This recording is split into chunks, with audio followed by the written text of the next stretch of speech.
Welcome to About the Winelands. In this show, we will be chatting to leaders, influencers, wine producers, restaurants, and other role players. Tune in every Wednesday, Friday, and Sunday for your latest episodes. You will find us on YouTube, Facebook, Instagram TV, Spotify, Apple Podcast, and Google Podcast.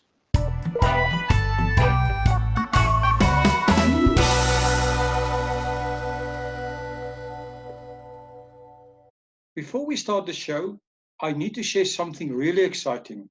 It's called the About the Winelands pop-up.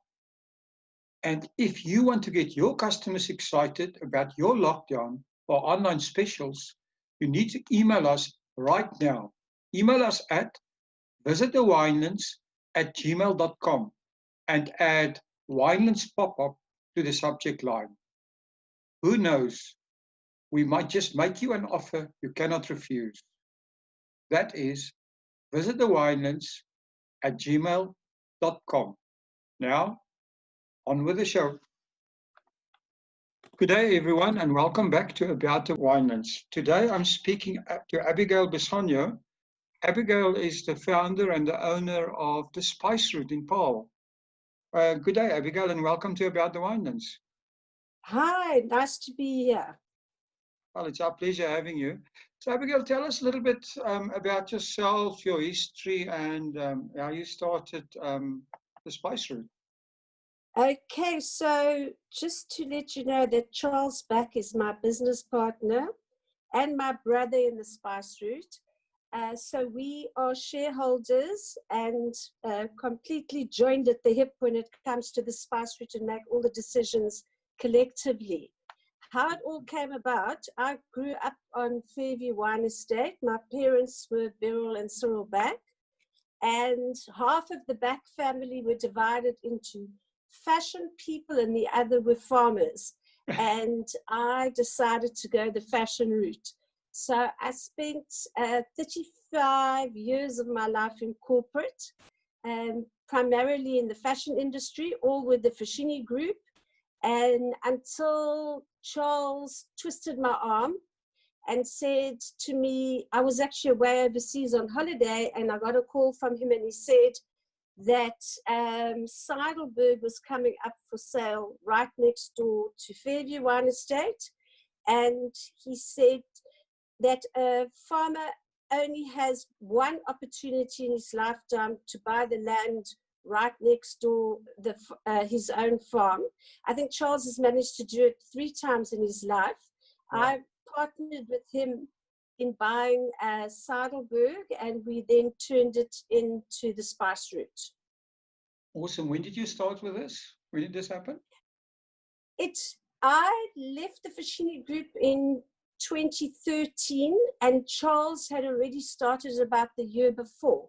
But when I committed myself fully to doing the renovation and the development of the property, we really started to escalate the business and welcome all the artisans on site and renovate. And it's really been an ongoing process. We're still nowhere near where we want to be. Well, it's already become an institution. So, when a guest arrives there at the Spice Route, tell our listeners what they can experience. I think probably for me, the most important part of what the Spice Route has to offer is the magnificent views. We really think that many wine farms have got so many attributes, but not many are situated with the absolute view of Table Mountain. And one can see the sun setting at 6 o'clock, and you have a clear view on a good day of Table Mountain, which is quite a spectacular sight. Other than that, we've got wide open spaces, which I think is going to become more and more relevant as we go into this unknown future.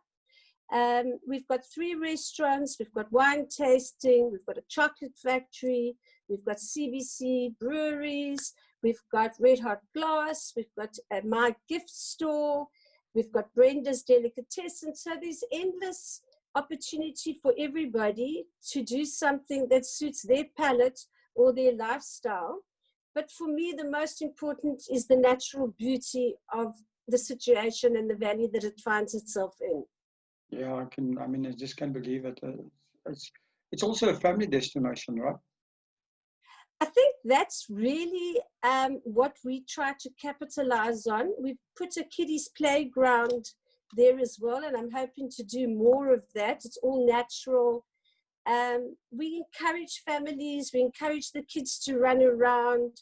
I particularly love to hear the sound of happy children. They're outside, they're in nature, and that's the way we want to keep it. We want to make the children feel as free as possible. There are no restrictions on their movements. They're welcome in every venue, as are dogs. So it's really all about a family outing. We've got magnificent trails, cycling trails, walking trails, hiking trails. And I think this is something that we're going to build on going forward, because I think after being stuck inside for so long, the most important thing is to get out there and exercise and be with your family in fresh air. Well, we saw that on the first day the lockdown ended. Yes. I still hear it every morning between 6 and 9. The dogs in the street barking the cars, right? So because It's everybody's really, outside. it's a first. In my neighborhood, I've never seen so many people out and about. People that never walked are now walking. All right. So tell us about the 3 restaurants you have at your venue. I mean, they sound great. They are. I think we've tried to position them so that they all offer something different to everybody. So we've got the Barley and Biltong, which is primarily a family restaurant where we have burgers, the best chips in Cape Town, and a grilled chicken is a new offering, grilled veg, and we have beautiful trestle tables where people can just join, and there's lots of space, so we'll be able to space them out in the future, and very casual, very relaxed. And then we have the Wilderers, which is the main dish is an unbelievable value for money pizza, and it's situated right under the oaks. Very, very popular because of the way it looks and all the very old oak trees that are there. People love to sit under there in summertime, also very family orientated. And then we've got a slightly more sophisticated restaurant called Jewel, which is for the more sophisticated palate. However, this lockdown period has given us lots of opportunity to reassess all our offerings, all our menus. I think we're going to go even more family and encourage people to use our lawns. We have lots of lawns on the Spice Route, which we've always tried to keep pristine, but we're going to be less anal about that and allow people to spread out and have almost a slightly kind of a picnic offering going forward as well. Well, that's awesome. I think that you're right. People will be don't want to be cramped into small spaces for a while. No, I think there's going to be probably a restriction on that, and there's going to be a personal feeling from people that they don't want to be on top of others. I agree. So something different I also saw there is the distillery. So I'd love to hear more about that. So I'm not sure if you're aware of, but Wilderers originated, they're right at the gates on the way to Franschhoek of the new Val de Vie exit or entrance. And the original starter of it came from Germany. He was Mr. Wilderer. He unfortunately has passed away. But his son, Christian, has taken up the baton, and his late father had a passion for grappa. So we've got a grappa in a beautiful old copper still that is made on Spice Route, and then they've added an extremely successful product, which is their gin range. And I think a lot of people that are listening will know that Wilderer's gin is really, really very popular. So we offer the pizza restaurant in the front, and then you walk through to the back, and there is a whole tasting room. And just before lockdown, we were about to upgrade the tasting room for them as well, and try and do a slightly more a family one downstairs, a private one, and upstairs enhance that. So those are all the things we're going to have to reassess again, depending on how we go forward. Okay, awesome. Um, the other thing that you offer is a bunch of tastings there. They all look and sound awesome. And you have this tasting passport where people can, can almost taste for a year or something. Yes, you can taste with it. You don't have to do all your tastings in one go. Hmm. We've got the chocolate tasting, we've got the wine tasting, we've got the ice cream tasting. Um, so there's a lot on there, the gin tasting that we offer, and it's a fantastic corporate gift. So a lot of our Christmas party people that come and book for their companies buy the passport as a gift to their staff, and then the staff can use it at their own discretion over a period of time. It's very good value for money, and it encourages people to come back. And when you've had your tasting, we stamp it so we know, okay, you've had your chocolate, or you've had your ice cream, or you've had your wine, and then you come back and your beer, you come back and you do your tastings at your leisure. It's extremely popular. Well, that's awesome. I mean, what a great idea for gifts for your staff, right? So, talking about that, I see you do a lot of advertising for year-end functions and stuff like that. Do Yes, you offer any yes. other functions or events? Is this You something know, you're going to expand? I chatted to Charles in preparation for this interview because I always like to get his input. And really, the two of us sort of looked at each other and said, you know what, we'll do anything. We're happy to really host anything at this point. I think we have so many interesting venues on the farm. We were actually going to do a few more this year, but I think that will have to wait for next year now. I think time will run out by the time we reopen. We happy to accommodate anybody. We've done all sorts of, we do launches, we do office parties, we do birthday parties, but I think we feel there's opportunity for us to really do more. And I particularly enjoy setting up functions. I love to do flowers from a personal point of view. So anything, we're happy to accommodate anybody and anything. I quickly want to share something exciting. I have heard via the grapevine that the Fishwives Club will be launching a new lifestyle club soon. If you have not heard of the Fishwives Club yet, just know that you are probably missing out on the sexiest wine label out there. To stay in the loop, please quickly go and follow them on Instagram.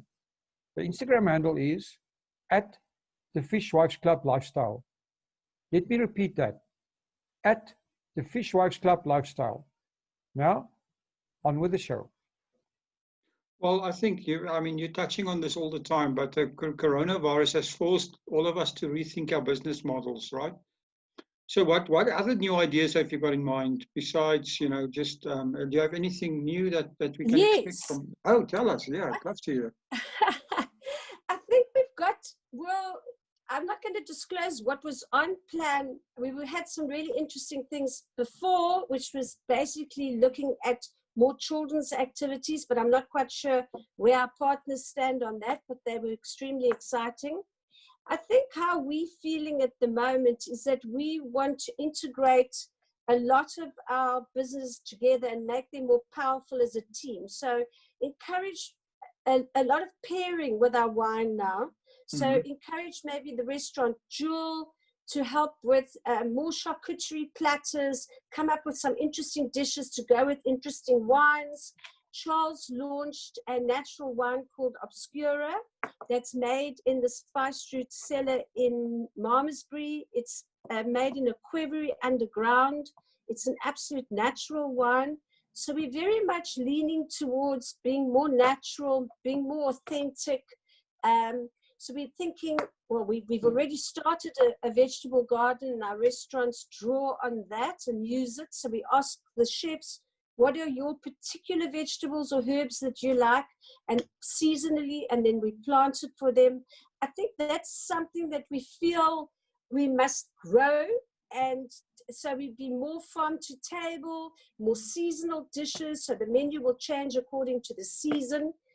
As the corona has hit and the silence on the farm has fallen, so has the natural life on the farm come into its own. There are more birds, there are more squirrels, there are more mice, and the flowers and the vegetables have absolutely flourished. I mean, it's just been the most amazing thing to see. As deathly quiet, the earth has really started to move in the silence. So we had this abundance of vegetables that nobody was using. We gave the farm laborers the first choice. They weren't crazy about aubergine or beetroot. So what we've been doing with the excess vegetables from the farm, I have gone through and picked up every week crates of fresh vegetables and delivered it to Ladles of Love, which is an organization in Cape Town that cooks for the homeless. I think they started with 2,000 meals a week. They're now in excess of 30,000 meals a week. So Awesome. we've been giving them support. Charles opened a soup kitchen on Fairview, also drawing from all our natural resources and feeding the homeless in the neighborhood. But that's something that I think we can, because of the success and the way that the soil on Spice Street seems to just be kind to the vegetables and the flowers, is to capitalize on that and to just maybe then do a vegetable market once a month or once a week, depending how big we go. So I think there's a lot of interesting things that have come out of this time where you've have had time to reflect and to think how you're going to survive economically past lockdown. Yeah, I can. That sounds awesome. Abigail, more on a personal note, from changing careers from fashion to hospitality, and this. Well, this must have been. How hard was that? I think it was pretty hard, to be honest. It was always something that lingered in the back of my mind, that I couldn't live on the treadmill for the rest of my life, and that I would like to have a second career, because I literally went into the Fashini group and spent 35 years with them. And I felt that you do have a little bit of a sell-by date in the fashion industry, although I'm still absolutely passionate about the industry and about fashion. But I always had this sort of lifestyle was taking over from fashion, that it became more important to enhance the way you live, the way you fill your home, the way you decorate, the way you eat. So for me, that was always something that was at the back of my mind. So I think this has afforded me the opportunity to follow a direction that I'm equally passionate about, but to sort of go from being a clock watcher, treadmill, running all the time, to a slightly more kinder pace took a bit of adjusting. I can believe that. In terms of how did you come up with the idea for the spice route? Where did that come from? I think that was, I've got to give Charles the credit for that. He's a great thinker. And he's an innovator. He comes up with these concepts, and I bought into it immediately, and it just evolved from there. To be honest, I'll give Charles the credit. Okay, so I mean, you now have a Winelands journey. So what can you tell us? What's the most important thing that you've learned from your Winelands journey? I think volatility. I think, and I suppose in any business, I mean, I can't make it specifically to Winelands, but I think so many elements affect you. And you've got to learn to be able to ride that wave. I mean, we've had the drought, which put off all our, we've got a large tourist market, and that was very hard. And then now we've got the virus. So there's always something, and if you need to just be tough and strong and manage your way through it and stay positive, because negativity is probably the worst thing you can do. Yeah, I agree with you. I mean, like they say, there's opportunity lurking everywhere, and you just need to find the best. So you just got to find your way out of it, and you've got to adapt and change your business model. If you're stuck in your business model and the world is changing at such a rapid pace around you, you're going to get left behind. absolutely. So Abigail, Yeah. I need to push you for your favorite wine quote. Oh, I got prepared that one. Oh, I'm really? going to Okay. quote, oh, yes, I'm going to quote Mr. Charles back. Okay. So I said to Charles, because I'll tell you mine afterwards, but Charles says, a day without wine is a day without sunshine. That's awesome. So that was his quote. I don't have a quote, but what I often say is, I'm not a wine expert by any means, but I sure do know how to drink wine. Well, that's good enough, right? I mean, that's Absolutely, wine is no made for question. enjoyment. Correct. So, if people want to get hold of the Spice Route, want to get hold of you, do you have anything going on at the moment? Is everything closed down? Yes. Okay. I think yeah. we've got a very comprehensive website, so people are welcome to visit our website. And then we've got a fabulous campaign that's running on Instagram at the moment. So to stay alive during lockdown and to stay in touch with our consumers, we have done a campaign celebrating all our artists or our artisans on the Spice Route. So I've done one about how I go about designing and making pottery with some of the people that I work with. And we've just had Charles Duplessis, who's the winemaker from Spice Route. He's just done one on the new Obscura wine. And then this week we're going to launch with Brenda's Deli. So people must visit Spice Route Destination on Instagram, and they will be able to follow us. All our contact details and everything are on our website. And yeah, we're hoping to be as open as soon as possible. Okay, that's awesome. I'll put all the links down in the description and everything. And yeah, that's Perfect. great. Abigail, yes, lots of activity. Well, it's great. I mean, it's proven, and you would know this from your fashion days, that, during recessions and bad times, brands that keep on advertising are the ones that not only survive, but they're the ones that thrive. So you need to keep yourself in the minds of the customer. Yeah. Correct. And stay in touch. I think people, the interesting thing is even our old posts and have picked up. So people are at home sitting and looking for information and trying to engage with brands that they're fond of. So there's been a lot of engagement with our customers and loyal followers. Well, that's interesting. Have you found that social media has become more important in your business over time? Oh, yes, absolutely.